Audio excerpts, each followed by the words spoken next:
Goiânia, une grande ville du centre du Brésil, capitale de l'état de Goiás.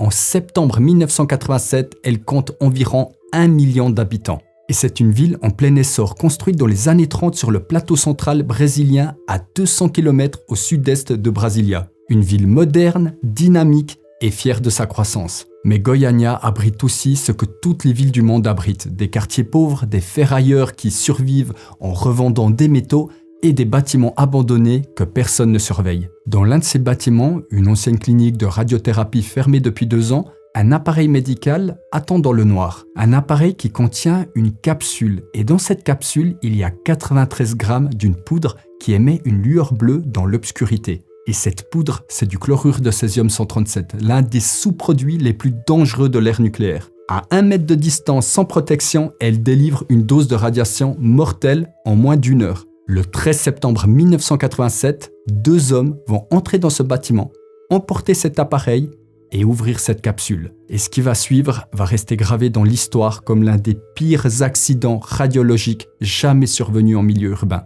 Bienvenue dans le cauchemar de Goiânia.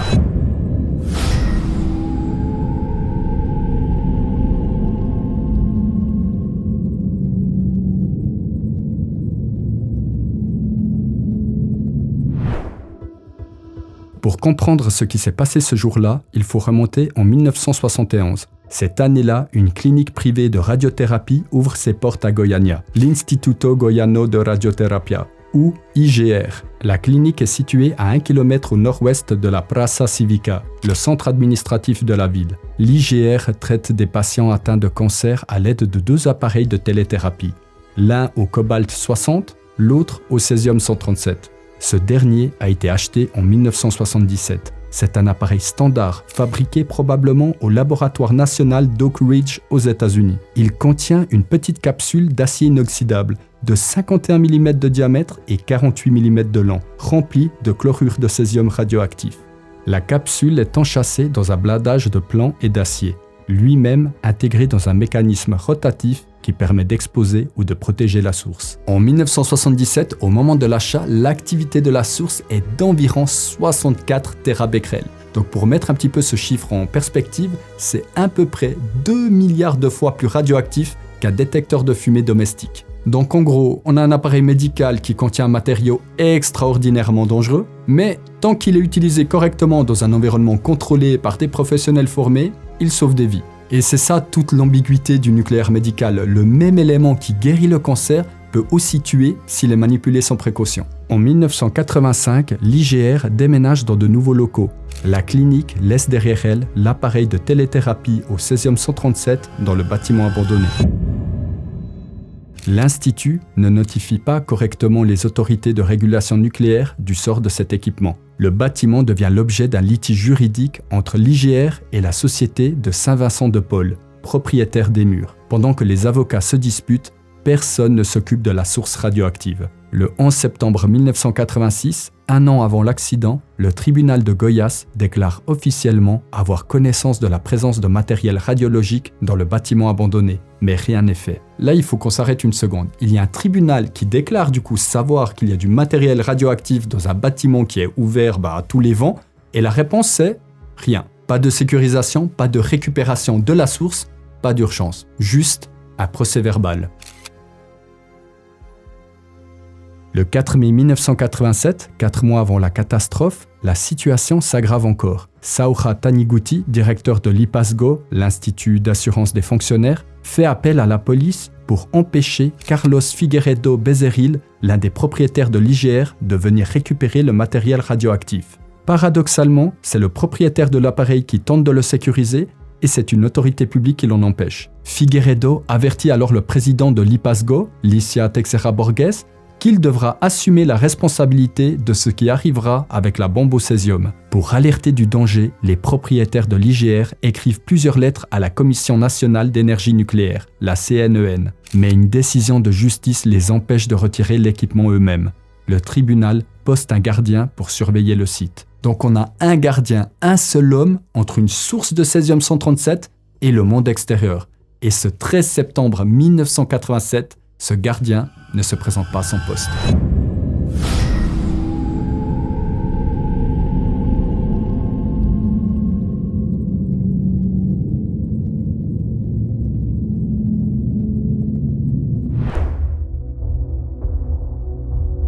Le 13 septembre 1987, Roberto dos Santos Alves et Wagner Mota Pereira pénètrent dans le bâtiment partiellement démoli de l'ancienne clinique. Ce sont des ferrailleurs. Ils cherchent du métal à revendre. Ils repèrent l'appareil de téléthérapie et commencent à le démonter. Ils chargent l'ensemble rotatif contenant la source dans une brouette et le transportent chez Roberto. Le soir même, les deux hommes commencent à vomir. C'est le syndrome d'irradiation aiguë, mais ils ne le savent pas.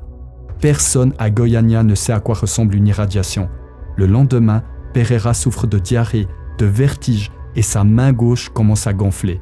Une brûlure apparaît sur sa paume, exactement de la forme et de la taille de l'ouverture de l'appareil. Et là, ce qui est vraiment important de comprendre, c'est que cet homme, il a tenu dans sa main un objet qui émet plus de 4 grès par heure à 1 mètre de distance. Donc le grès, c'est l'unité qui mesure la quantité de rayonnement que le corps absorbe. Donc plus le chiffre est élevé, plus les dégâts sont graves. Et la dose létale médiane pour un être humain, il est d'environ 4 à 5 grès pour le corps entier.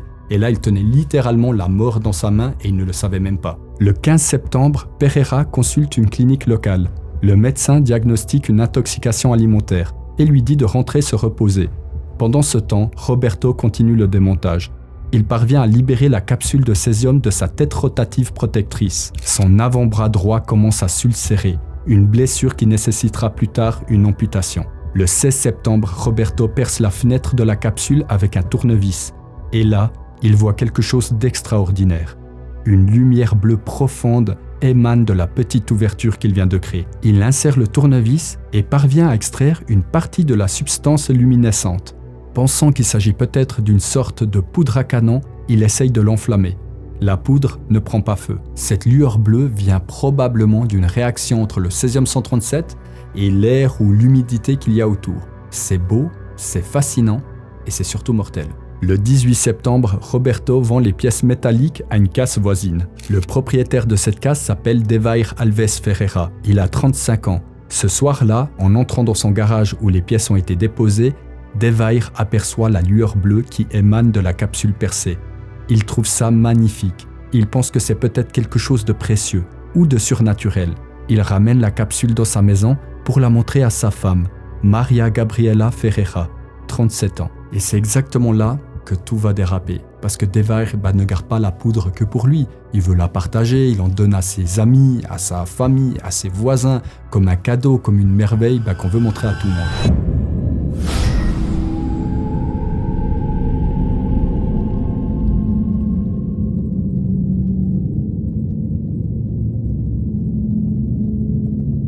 Pendant les jours qui suivent, la poudre bleue circule de main en main à travers le quartier. Le 21 septembre, un ami de Devair parvient à extraire plusieurs grains de la capsule. Devair les distribue autour de lui. Certains frottent la poudre sur leur peau, comme les paillettes du carnaval. Le 24 septembre, Ivo Alves Ferreira, le frère de Devair, gratte de la poussière radioactive à l'intérieur de la capsule et la ramène chez lui. Il en étale sur le sol en béton de sa maison. Il utilise la poudre de césium pour peindre une croix sur son abdomen. Il en emporte à sa ferme et en disperse sur le sol. 2 de ses cochons en mangent et meurent. Sa fille, Lady das Neves Ferreira, a 6 ans. Elle est fascinée par la lueur bleue. Elle frotte la poudre sur son corps comme les paillettes du carnaval. Puis, elle est appelée pour le dîner. Elle mange un œuf dur, avec ses mains couvertes de césium-137. Lady a absorbé 1 gigabecquerel de césium-137. Elle a reçu une dose totale de 6 grès. Pour un enfant de son poids, c'est une dose fatale contre laquelle aucune intervention médicale ne peut rien faire. Elle avait 6 ans, elle jouait avec de la poudre qui brillait dans le noir. Le 21 septembre, Maria Gabriela Ferreira, la femme de Devair, tombe malade. Vomissements, diarrhée, elle consulte à l'hôpital, diagnostic, intoxication alimentaire. On la renvoie chez elle, comme Pereira avant elle. Le 25 septembre, Devair vend le plan et les pièces métalliques restantes à une autre casse. La contamination se répand encore plus loin, mais Maria Gabriela est la première à comprendre. Autour d'elle, trop de gens tombent malades en même temps. Elle fait le lien. Tous ont été en contact avec cette poudre bleue. C'est justement Maria Gabriela Ferreira qui va sauver Goiânia. C'est elle, malade, affaiblie, qui va avoir le courage et la lucidité de faire ce que personne d'autre n'avait fait. Le 28 septembre 1987, 15 jours après la découverte de la source, Maria Gabriela envoie un employé de son mari récupérer les restes de la capsule chez le ferrailleur concurrent. L'employé, Geraldo Guilherme da Silva, met les fragments dans un sac en plastique. Maria Gabriela et da Silva prennent un bus, le sac sur l'épaule de l'employé, et se rendent à la Vigilancia Sanitaria, le service de surveillance sanitaire. Elle dépose le sac sur le bureau d'un médecin et prononce ces mots. « Ça tue ma famille !»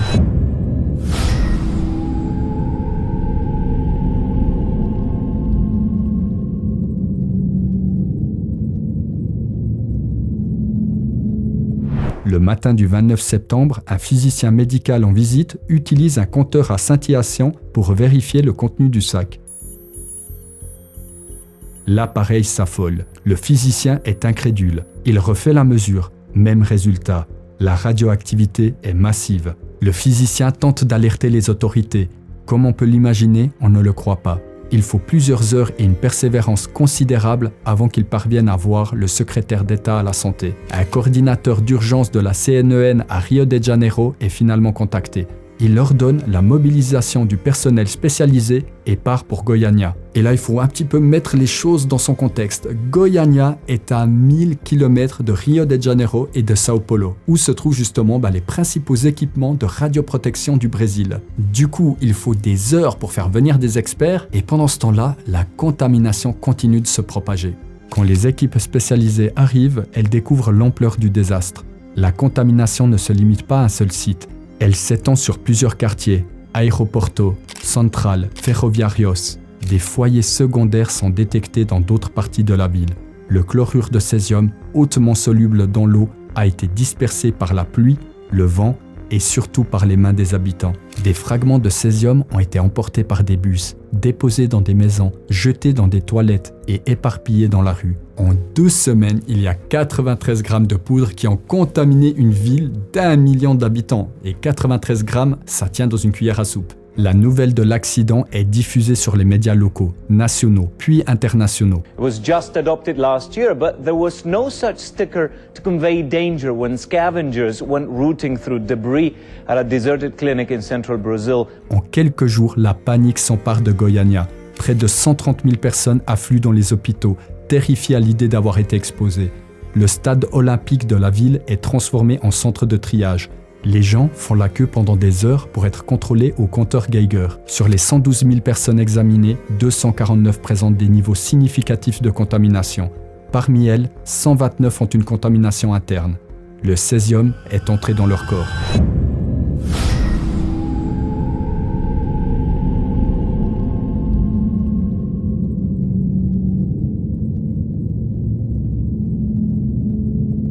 « 20 personnes présentent des signes de syndrome d'irradiation aiguë et nécessitent un traitement d'urgence. Les équipes médicales tentent de sauver les plus gravement irradiés. On administre du bleu de Prusse, un composé chimique qui se lie au césium dans le tractus gastro-intestinal et accélère son élimination. Mais pour beaucoup, il est trop tard. Le césium a déjà migré du sang vers les tissus musculaires, rendant le traitement largement inefficace. Les victimes les plus graves sont transférées à l'hôpital naval Marcílio Dias, à Rio de Janeiro. Lady Das Neves Ferreira, 6 ans, est la fille d'Ivo. Quand l'équipe médicale internationale arrive pour la traiter, elle est retrouvée confinée dans une chambre isolée de l'hôpital. Le personnel soignant a peur de s'approcher d'elle.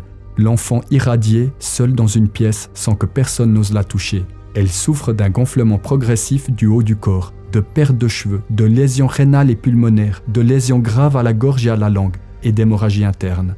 Elle meurt le 23 octobre 1987. 6 ans, seule dans une chambre d'hôpital parce que les infirmières avaient peur d'être contaminées. C'est l'innocence d'une enfant qui a joué avec de la poudre bleue comme si c'était des paillettes de carnaval. Et le même jour, Maria Gabriela Ferreira meurt elle aussi, la femme de Devair, celle qui avait compris, qui avait donné l'alerte, qui avait sauvé la ville en transportant le sac de césium jusqu'aux autorités. La radiation l'avait déjà condamné. Israel Batista dos Santos, 22 ans, employé de Devair, avait travaillé sur la source radioactive pour en extraire le plan. L'examen post-mortem révélera que ses lésions les plus graves se situaient à l'intérieur des cuisses et à l'aine. Il avait probablement coincé la capsule entre ses jambes pour la travailler. Il meurt le 27 octobre de complications respiratoires et lymphatiques sévères.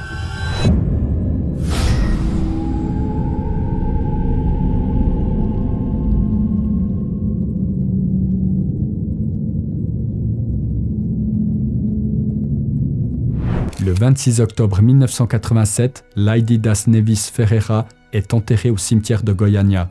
Son cercueil est spécial, en fibre de verre, doublé de plomb, pour empêcher les radiations de se propager. Mais la nouvelle de l'enterrement provoque une émeute. Plus de 2000 personnes se rassemblent au cimetière. Elles sont terrifiées, elles croient que le corps de l'enfant va empoisonner la terre, contaminer la nappe phréatique, irradier les tombes voisines. Les manifestants lancent des pierres et des croix funéraires sur le camion qui transporte les cercueils. Ils bloquent la route du cimetière avec des briques. Oui, tu as bien entendu, il y a une petite fille de 6 ans qui est morte irradiée et au lieu de la pleurer, il y a une foule qui tente d'empêcher son enterrement. Par peur, par ignorance, parce que personne ne leur a expliqué que le corps dans ce cercueil blindé ne représentait aucun danger. Les morts du césium font peur aux vivants, même dans la tombe. Lady est malgré tout enterrée, quand quelques jours plus tard, Israel dos Santos et Admilson de Souza sont inhumés à leur tour.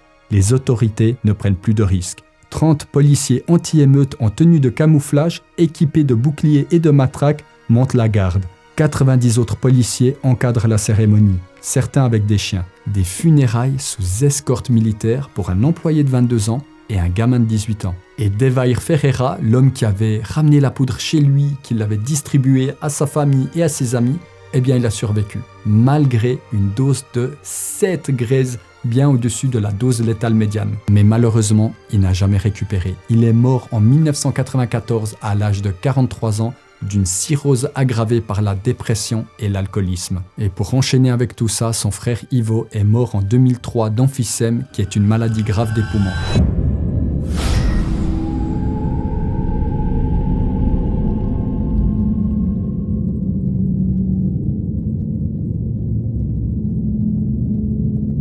L'opération de décontamination de Goiânia est sans précédent pour un accident radiologique en milieu urbain.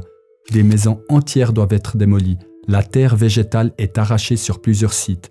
Tous les objets à l'intérieur des habitations contaminées sont saisis et incinérés. Imagine seulement qu'on vienne chez toi et qu'on te dit que ta maison est contaminée et qu'on emporte tout, mais vraiment tout. Les photos de tes enfants, les jouets, les vêtements. Et comme si ça ne suffisait pas, on démolit ta maison et on emporte même la terre de ton jardin. Tu repars en fait avec rien. Les rues, les bâtiments et les systèmes de drainage sont traités chimiquement. Les surfaces peintes sont grattées. Les sols sont lavés à l'acide et au bleu de Prusse. Certaines toitures doivent être entièrement retirées. Le problème majeur est le stockage des déchets. L'opération génère environ 3500 m3 de déchets radioactifs. Terre, matériaux de construction, débris, vêtements, objets personnels. Plus de 275 chargements de camions. Le tout est conditionné dans des milliers de fûts et de boîtes métalliques. Trouver un site de stockage s'avère cauchemardesque. Toute la population s'oppose à l'idée de recevoir les déchets du césium. Le 16 octobre, un site temporaire est choisi à 20 km de la ville, à Abadia de Goiás. Mais la construction prend plus de temps que prévu. Les travaux de décontamination à grande échelle ne commencent vraiment qu'à la mi-novembre. L'AIEA note dans son rapport que pour réduire l'impact psychologique de l'événement, un effort plus important aurait dû être fait pour décontaminer les objets de valeur sentimentale plutôt que de les détruire systématiquement. Les bijoux, les photographies et les souvenirs de famille. Il n'est pas clair dans le rapport de l'agence dans quelle mesure cette recommandation a été suivie.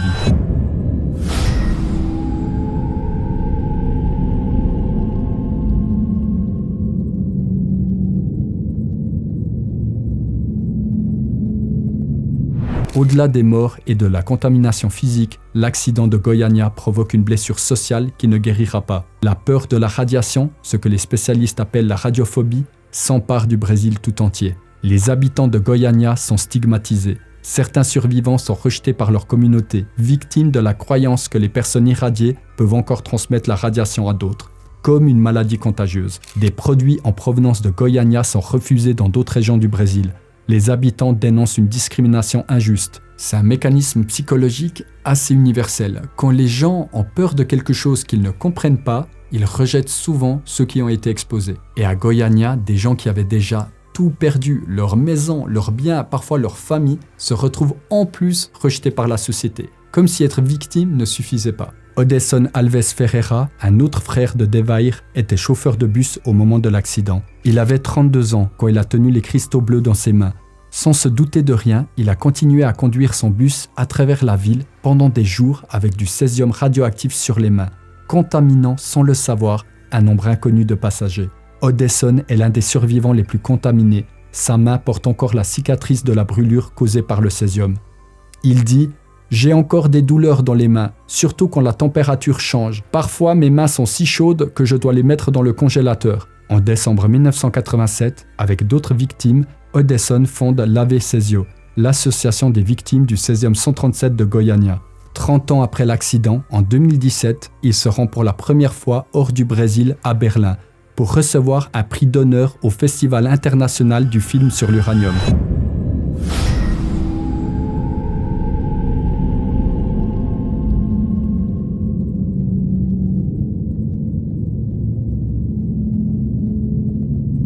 Et maintenant, il y a la question de la responsabilité qui est au cœur de l'affaire de Goiânia. Qui est finalement coupable? Les 2 ferrailleurs qui ont volé l'appareil, les médecins qui ont abandonné la source, ou les autorités qui savaient mais qui n'ont rien fait, ou bien même le gardien qui ne s'est pas présenté à son poste. En septembre 1995, le ministère public fédéral engage une action civile en réparation des dommages environnementaux. Les défendeurs sont l'Union fédérale, la CNEN, l'État de Goiás à travers son secrétariat à la santé, l'IPASGO qui était propriétaire du terrain au moment de l'accident, les 4 médecins propriétaires de l'IGR et le physicien de la clinique responsable du contrôle de l'équipement.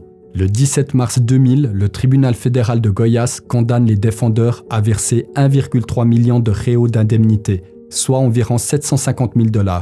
La CNEN est condamnée à payer 1 million de réaux et à garantir le suivi médical et psychologique des victimes directes et indirectes ainsi que de leurs descendants jusqu'à la 3e génération. Jusqu'à la 3e génération, c'est le tribunal lui-même qui reconnaît que les effets de cet accident vont se faire sentir sur les enfants et les petits-enfants des victimes. L'IPASGO est condamné à une amende de 100 000 réaux, avec intérêt à compter du 13 septembre 1987. L'un des propriétaires de l'IGR est condamné à 100 000 réaux d'amende pour avoir laissé le bâtiment de la clinique dans un état d'abandon, incluant le retrait des portails, des fenêtres et de la toiture en mai 1987, ce qui a facilité l'accès à la source radioactive. Le physicien de la clinique reçoit la même amende. Quant aux 2 ferrailleurs, Roberto et Wagner, ils ne sont pas poursuivis. Le tribunal reconnaît qu'ils sont directement responsables de l'accident au sens de la responsabilité stricte, mais souligne qu'ils n'avaient aucune connaissance du danger et qu'il n'y avait aucun panneau d'avertissement sur le site de la clinique abandonnée. 9 ans de procédure pour arriver à des amendes et des indemnisations modestes. 750 000 $ pour la pire catastrophe radiologique urbaine de l'histoire. Et 4 médecins et un physicien ont été condamnés à des peines de 1 à 3 ans de prison. Et les 2 ferrailleurs techniquement responsables, mais juridiquement excusés par leur ignorance. Mais au-dessus de tout ça, il y a quand même une question qui plane. Comment du matériel radioactif a-t-il pu rester dans un bâtiment qui est accessible au public sans qu'aucune mesure ne soit prise ?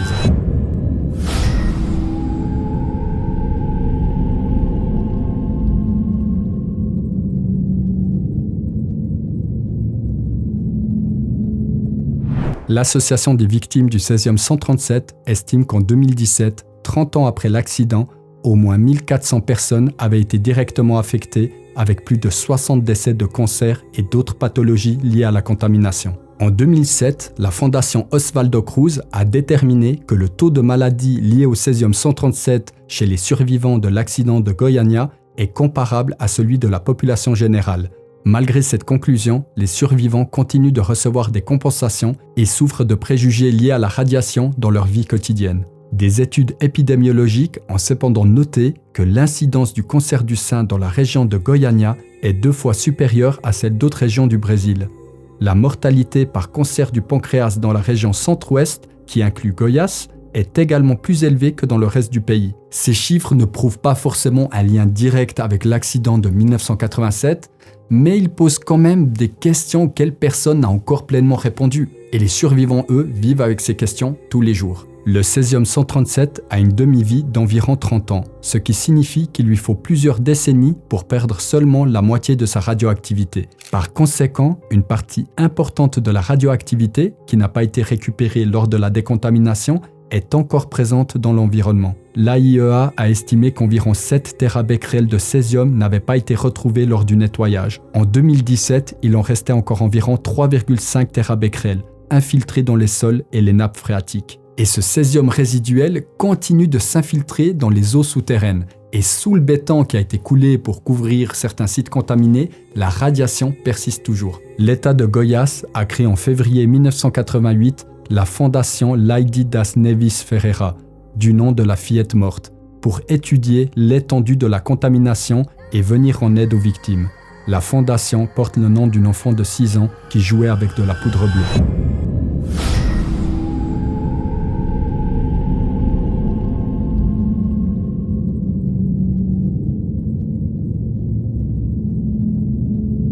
Alors que nous enseigne cette tragique histoire de Goiânia? Alors la première leçon est la plus évidente et la plus terrifiante.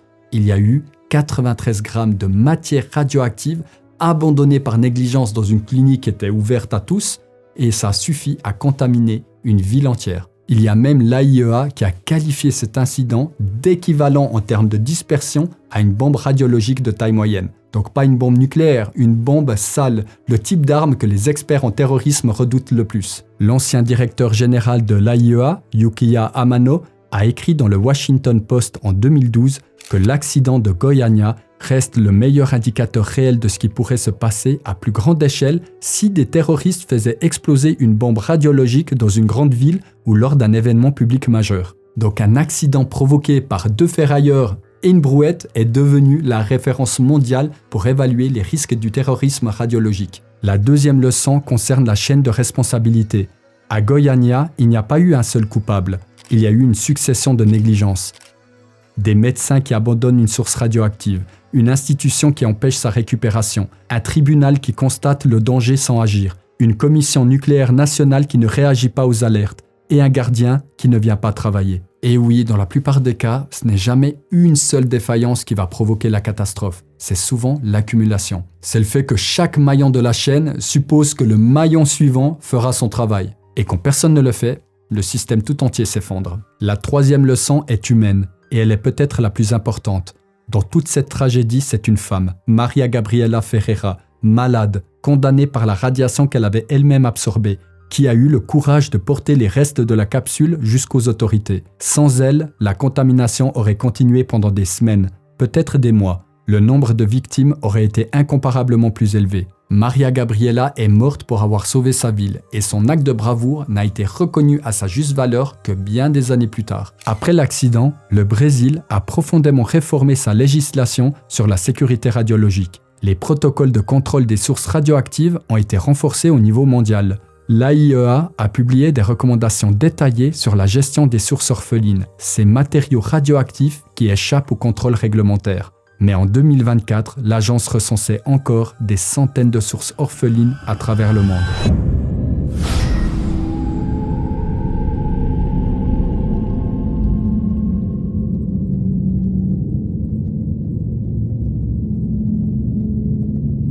Odesson Alves Ferreira, le chauffeur de bus devenu militant, a survécu. Sa main brûlée par le césium le fait toujours souffrir des décennies plus tard. Un homme ordinaire qui, un jour, a tenu dans ses mains quelque chose qu'il ne comprenait pas. La capsule originale de téléthérapie, vidée de son contenu, a été récupérée par l'armée brésilienne. Elle est aujourd'hui exposée à l'école d'instruction spécialisée de Realengo, à Rio de Janeiro, comme un memento pour ceux qui ont participé à la décontamination. Et Lady, la petite fille de 6 ans qui jouait avec la poudre bleue, son nom a été donné à la fondation créée pour suivre les victimes. Lady das Neves Ferreira. C'est le nom qu'on dit quand on veut se rappeler ce qui arrive quand la négligence, l'ignorance et l'indifférence se rencontrent. En 2024, une série brésilienne produite pour Netflix, Emergência Radioativa, a remis l'accident de Goiânia sous les projecteurs.